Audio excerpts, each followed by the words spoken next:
यदा यदा हि धर्मस्य ग्लानिर्भवति भारत अभ्युत्थान अधर्मस्य तदात्मनं सृजाम्यहम्। इस श्लोक का अर्थ है, हे भारत, जब जब धर्म की हानि होती है और अधर्म की वृद्धि होती है, तब तब मैं स्वयं प्रकट होता हूँ सज्जनों की रक्षा के लिए, दुष्टों के विनाश के लिए, धर्म की दृढ़ता से स्थापना के लिए मैं युगों युगों में जन्म लेता हूँ।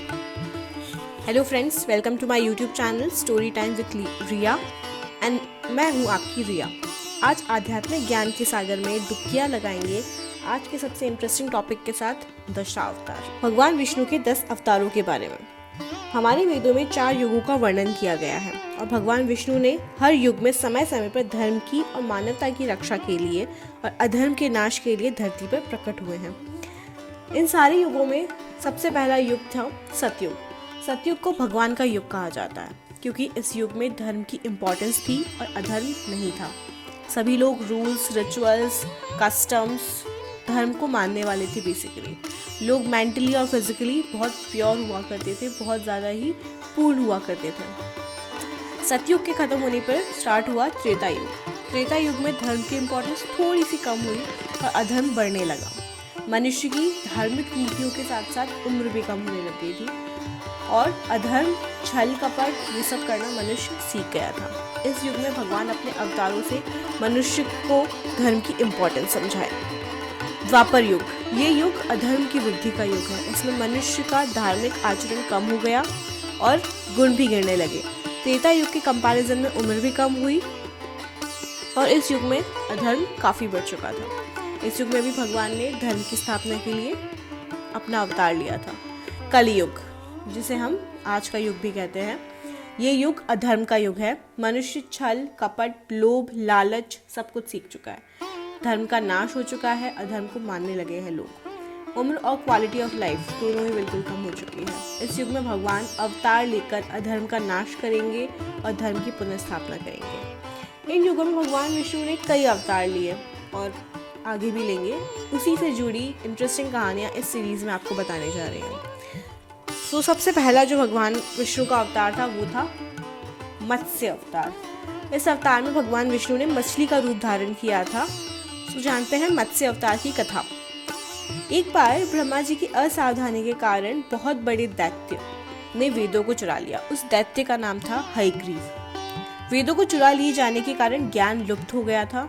चारों ओर अज्ञानता का अंधकार फैल गया और पाप और अधर्म का बोलबाला शुरू हो गया। तब भगवान विष्णु ने धर्म की रक्षा के लिए मत्स्य रूप धारण करके हयग्रीव का वध किया और वेदों की रक्षा की। भगवान ने मत्स्य का रूप किस प्रकार धारण किया, इसकी कथा इस प्रकार है। सूर्योदय से पूर्व एक पुण्य आत्मा राजा तप कर रहा था। राजा का नाम सत्यव्रत था। सत्यव्रत पुण्य आत्मा तो था ही, बड़े उदार हृदय का भी था। प्रभात का समय था, सूर्योदय हो चुका था। सत्यव्रत कृतमाला नदी में स्नान कर रहा था। उसने स्नान करने के पश्चात जब तर्पण के लिए अंजलि में जल लिया तो अंजलि में जल के साथ एक छोटी सी मछली भी आ गई। सत्यव्रत ने मछली को नदी के जल में छोड़ दिया। मछली बोली, हे राजन, जल के बड़े बड़े जीव छोटे छोटे जीवों को मारकर खा जाते हैं। अवश्य ही कोई बड़ा जीव मुझे भी मारकर खा जाएगा। कृपया करके मेरे प्राणों की रक्षा कीजिए। सत्यव्रत के हृदय में दया उत्पन्न हो उठी। उसने मछली को जल से भरे हुए कमंडल में डाल लिया। तभी एक आश्चर्यजनक घटना घटी। एक रात में मछली का शरीर इतना बढ़ गया कि कमंडल उसके रहने के लिए छोटा पड़ने लगा। दूसरे दिन मछली सत्यव्रत से बोली, हे राजन, मेरे रहने के लिए कोई दूसरा स्थान ढूंढ लिए, क्योंकि मेरा शरीर अब बढ़ गया है, मुझे घूमने फिरने में कष्ट होता है। सत्यव्रत ने मछली को कमंडल से निकालकर पानी के भरे हुए मटके में रख दिया। यहाँ भी मछली का शरीर रात भर में मटके में इतना बढ़ गया कि मटका भी उसके रहने के लिए छोटा पड़ने लग गया। दूसरे दिन मछली फिर बोली, हे राजन, मेरे रहने के लिए कहीं और प्रबंध कीजिए, क्योंकि मटका भी मेरे रहने के लिए छोटा पड़ रहा है।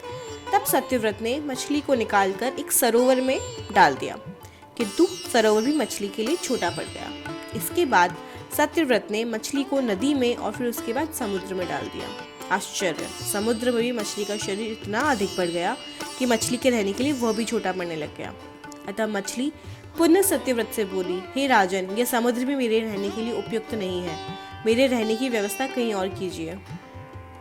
ये सब सुनकर अब सत्यव्रत विस्मित उठा। उसने आज तक ऐसी कोई मछली नहीं देखी थी। वह विस्मय भरे स्वर में बोला, मेरी बुद्धि को विस्मय के सागर में डुबो देने वाले आप कौन हैं? आपका शरीर जिस गति से प्रतिदिन बढ़ता है उसे मैं दृष्टि में रखते हुए बिना किसी संदेह के कहा जा सकता है कि आप अवश्य परमात्मा हैं। यदि ये बात सत्य है तो कृपा करके बताइए कि आपने मत्स्य का रूप क्यों धारण किया है। और सचमुच में वो भगवान विष्णु ही थे।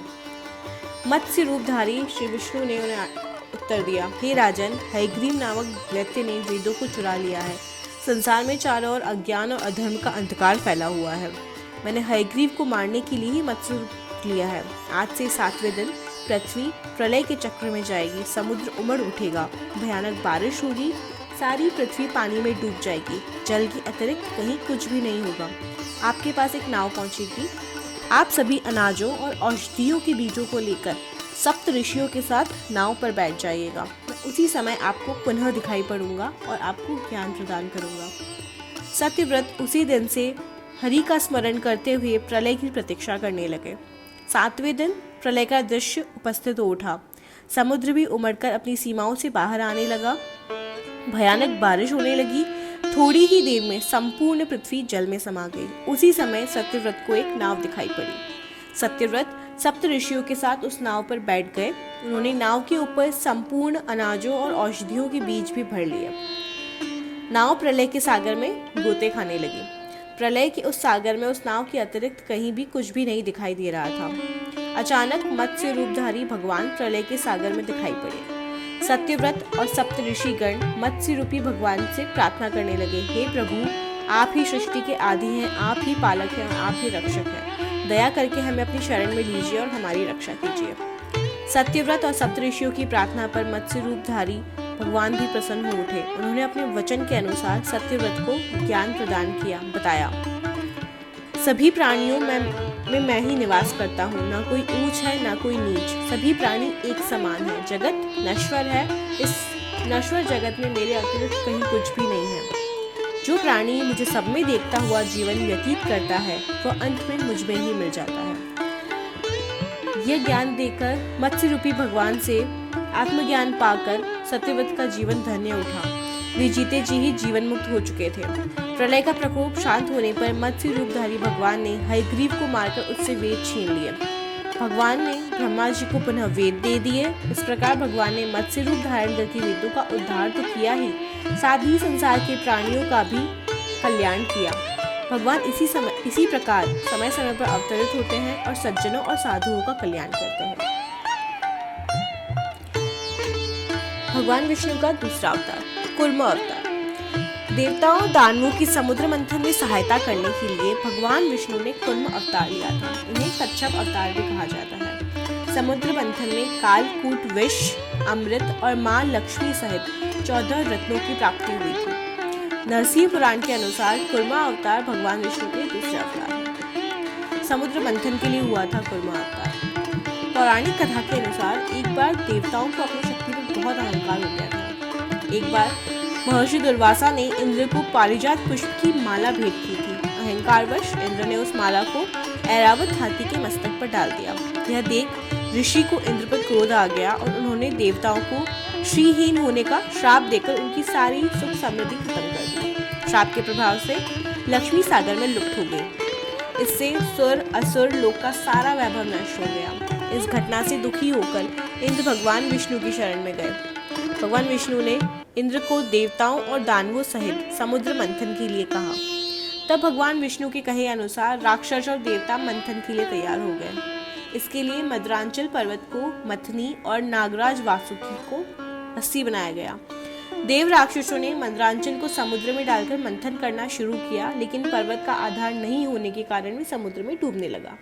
ये देखकर भगवान विष्णु ने बहुत बड़े कूर्म यानी कि कछुए का रूप लेकर समुद्र में मद्रांचल पर्वत को अपनी पीठ पर रख लिया। इससे पर्वत तेजी से घूमने लगा और इसी प्रकार समुद्र मंथन पूरा हुआ। तो भगवान विष्णु ने दूसरा अवतार समुद्र मंथन को पूरा करने के लिए लिया था और उसे कूर्म अवतार कहा जाता है। कमेंट्स भी